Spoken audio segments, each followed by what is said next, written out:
একসময় দক্ষিণ পশ্চিমাঞ্চলের প্রাণরেখা ছিল খুলনা থেকে মোংলা পর্যন্ত ৪৮ কিলোমিটারের এই মহাসড়কটি। এখন এই সড়কটি যেন পরিণত হয়েছে ভোগান্তির প্রতীকে। খানাখন্দে ভরা পথ, ধুলো আর কাদার মিশেলে নিত্যদিন দুর্ভোগ পোহাতে হচ্ছে যাত্রী ও পর্যটকদের। দেশের একমাত্র সমুদ্র বন্দর মোংলা এবং বিশ্বের সবচেয়ে বড় ম্যানগ্রোভ ফরেস্ট সুন্দরবনের প্রবেশের প্রধান সড়ক এটি।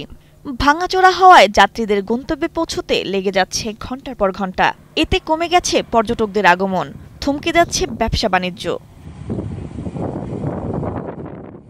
খুলনা মোংলা সড়কটি সংস্কার হলে সুন্দরবনে পর্যটক আরও বাড়বে।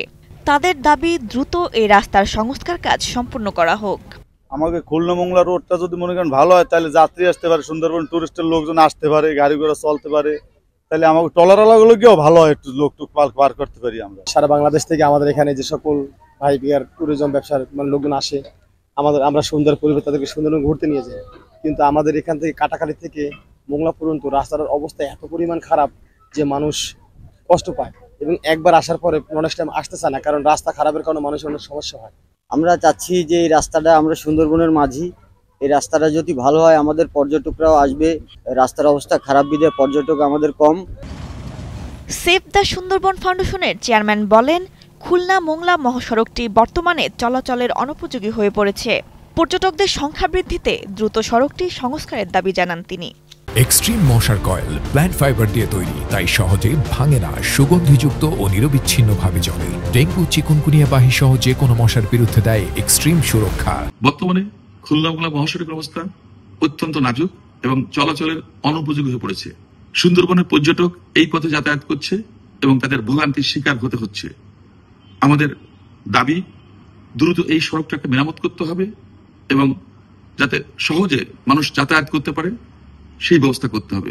তাহলে সুন্দরবনে পর্যটকের সংখ্যা বৃদ্ধি পাবে এবং আমাদের পর্যটন শিল্প বিকাশে এই যাতায়াত ব্যবস্থা অনেক বড় ভূমিকা রাখবে বলে আমরা মনে করি। বাগেরহাটের সড়ক ও জনপথ বিভাগের নির্বাহী প্রকৌশলী জানিয়েছেন, বৃষ্টির কারণে মহাসড়কের কিছু অংশ ক্ষতিগ্রস্ত হয়েছে, তবে বেশ কয়েকটি স্থানে সংস্কার কাজ সম্পন্ন হচ্ছে।